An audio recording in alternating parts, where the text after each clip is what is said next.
have you ever left someone's home feeling more exhausted than when you arrived? As we get older, how we spend our time, and more importantly, who we spend it with, becomes increasingly important. The truth is, certain visits aren't just a waste of time. They can drain your energy, disrupt your peace of mind, and even take a toll on your emotional well-being. But the problem is, we often don't realize this until it's too late.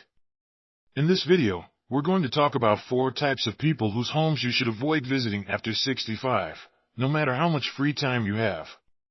Whether it's out of habit, obligation, or a misplaced sense of politeness, many of us continue showing up at these homes, not realizing the toll it takes on our mental and emotional state. Today, we're breaking it all down so you can make better choices about where and with whom you spend your time. Stay tuned until the end because understanding who to avoid is just as important as knowing who to keep close. These 4 people might seem harmless, but their company could be chipping away at your happiness. And by the time you realize it, the damage is already done. Once you recognize these patterns, you'll have the power to protect your energy, set healthy boundaries, and spend your golden years with people who truly uplift you. Now let's get started. Number 1, the chronic complainer. Some people never have a good day, and even when things are going well, they'll find a reason to be upset. You know the type. The moment you walk into their home, you're greeted with a sigh, a complaint about their health, the economy, or how nobody cares about them. It doesn't matter if the sun is shining or if they've just received good news, there's always something wrong. And if you stay too long, you'll start to feel it too. Negativity is contagious, and when you spend time with someone who constantly complains, it seeps into your own mindset. Whether you realize it or not, it's not just about hearing a few grumbles, it's the emotional weight they put on your shoulders. The longer you sit there, the more you absorb their frustration, their hopelessness, their belief that the world is against them. And when you finally leave, you might notice that you feel heavier, as if you're carrying their burdens along with your own. Now, this doesn't mean you should abandon friends or family who are going through tough times. Everyone has struggles, and it's natural to lend a listening ear. But there's a difference between someone going through a rough patch and someone who has made negativity their way of life. Chronic complainers don't want solutions, they want an audience.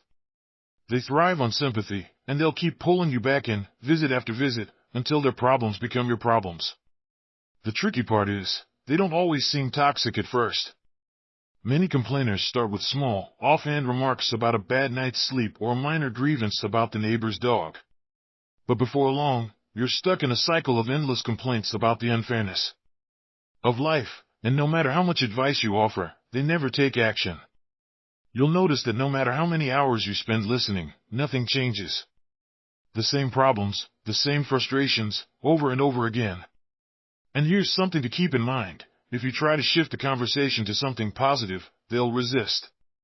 They might dismiss your optimism or turn it into another complaint. Try telling them about something good that happened to you, and they'll find a way to diminish it or compare it to their own misfortunes. Over time, you'll realize that every visit leaves you emotionally drained rather than refreshed. If you walk into someone's home feeling fine but leave feeling exhausted, irritated, or even a little hopeless, it's time to reconsider those visits. After 65, your time is too valuable to be spent absorbing someone else's endless negativity. There's nothing wrong with offering kindness, but don't mistake kindness for sacrificing your peace of mind. You are not responsible for carrying the weight of another person's unwillingness to seek happiness. Number 2, the manipulative user.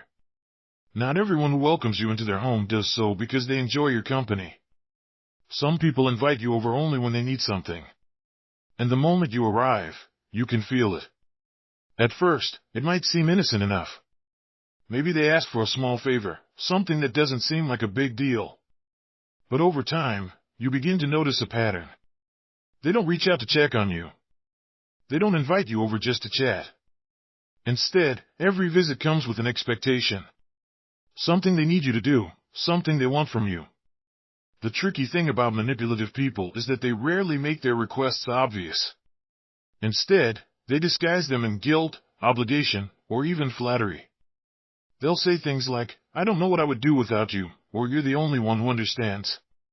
They might talk about how lonely or helpless they feel, making you feel responsible for their happiness. And before you know it, you're fixing their leaky faucet, driving them to run errands, or spending hours doing things for them instead of enjoying your own free time. Here's the problem: these relationships are not built on mutual respect. The true friendship or family bond is about give and take, where both people support each other. But with a manipulative user, the balance is always off. You give, they take. You make time for them, they expect more.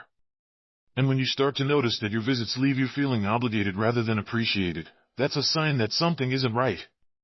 Some people might justify this by saying, well, they don't have anyone else, and that might be true. But ask yourself, if the situation were reversed, would they be there for you? If you needed help, would they drop everything to assist you the way you do for them? If the answer is no, then you have to wonder, are they really a friend or just someone using you for convenience? One of the biggest red flags of a manipulative user is how they react when you say no. If you decline a request and they make you feel guilty, disappointed, or even angry, that's a clear sign that your visits are not about companionship. They're about control. And after 65, the last thing you need is someone who sees your kindness as an opportunity to take advantage of you. Your time is valuable and your energy is limited. Spending it on people who genuinely care about you is what makes life fulfilling. But spending it on someone who only sees you as a resource will leave you feeling drained, unappreciated, and eventually resentful. If someone only calls when they need something and never just to check in on you, that's not a real connection. That's an obligation, and you deserve better. If you're still watching this video and finding these insights valuable, please comment number 2 below to let me know you're here. And if you haven't subscribed yet, I recommend you subscribe and turn on the bell so you don't miss any videos. Your support helps us continue creating good content to inform and inspire you. Now let's move forward. Number 3, the drama magnet. Some people don't just experience drama, they create it. No matter what's happening in their life, there's always a conflict, a feud, or a crisis unfolding. And if you spend enough time around them, you'll find yourself caught in the middle of it. You might go to their home expecting a friendly chat, only to be met with a long winding story about how they were wronged, betrayed, or disrespected again. And before you know it, you're being pulled into the never-ending cycle of chaos. The problem with drama magnets is that peace makes them uncomfortable. When things are calm, they feel restless, so they stir the pot, gossiping about others, exaggerating small disagreements, or even twisting stories to make themselves look like the victim. And they don't just want you to listen, they want you to take sides. They'll tell you about a falling out they had with a neighbor or a family member, and suddenly you're expected to agree with them, defend them, or even distance yourself from the people they dislike. And here's the real issue, it never ends. Even if you try to stay neutral, they'll keep pushing, testing, and waiting for you to pick a side. If you agree with them, they'll reward you with more gossip, more exclusive details about the situation. But if you disagree or try to change the subject, they'll take offense. You might even become the next target. That's the thing about people who thrive on drama. Eventually, everyone around them gets pulled into their mess. One of the most exhausting things about visiting a drama magnet's home is that you leave feeling emotionally drained. The conversation isn't uplifting, the time spent isn't enjoyable, and there's a constant undercurrent of tension, even when they're being friendly. And if you're not careful, their influence can start affecting your mood, your relationships, and even how you see the world. Some people mistake this for passion or excitement, thinking, well, they just have a lot going on. But real friends don't drag you into unnecessary stress. Real friends don't make you feel like you're walking on eggshells, trying not to say the wrong thing. If someone's home feels more like a battlefield than a place of comfort, ask yourself why you keep going back. The older you get, the more you realize that peace is priceless. And if someone thrives on drama at the expense of your well-being, it's okay to step away. You're not obligated to listen, participate, or take on their emotional burdens. After 65, your time should be spent with people who bring you joy, not with those who treat you like an audience for their never-ending problems. Number 4, the negative nostalgic. Some people live in the past, and not in a way that brings warmth or wisdom, but in a way that keeps them stuck in bitterness, regret, and resentment. When you visit their home, the conversation always circles back to what went wrong, who disappointed them, or how life was unfair to them.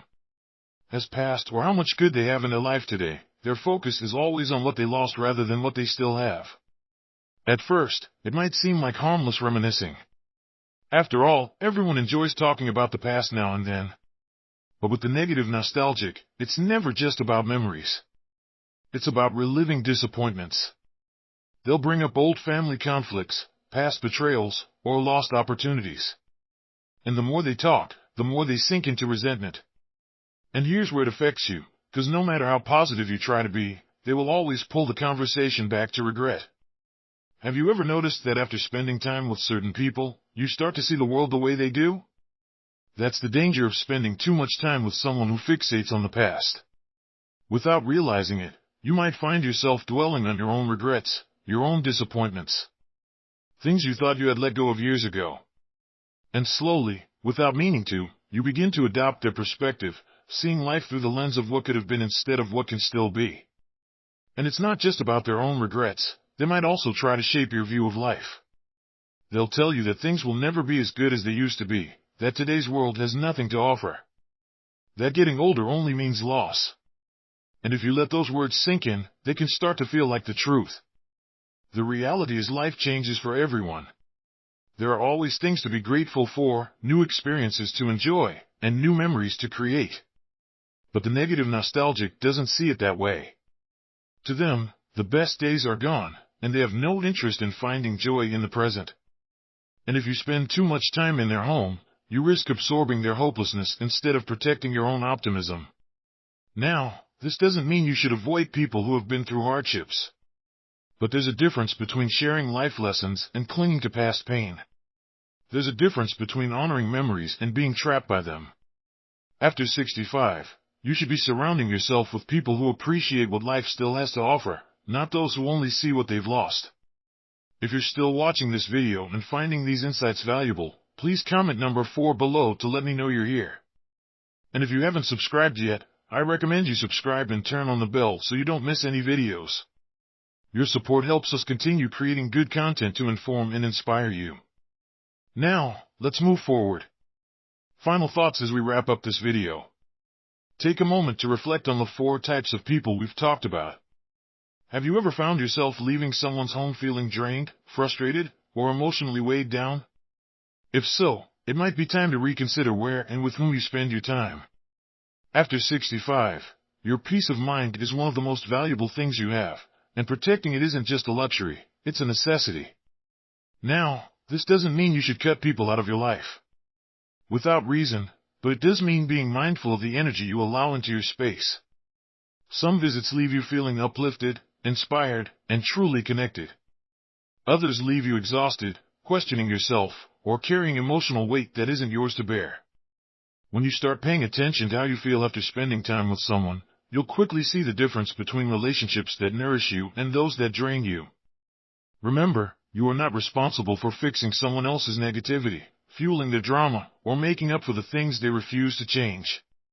Your time, your energy, and your emotional well-being are just as important as anyone else's.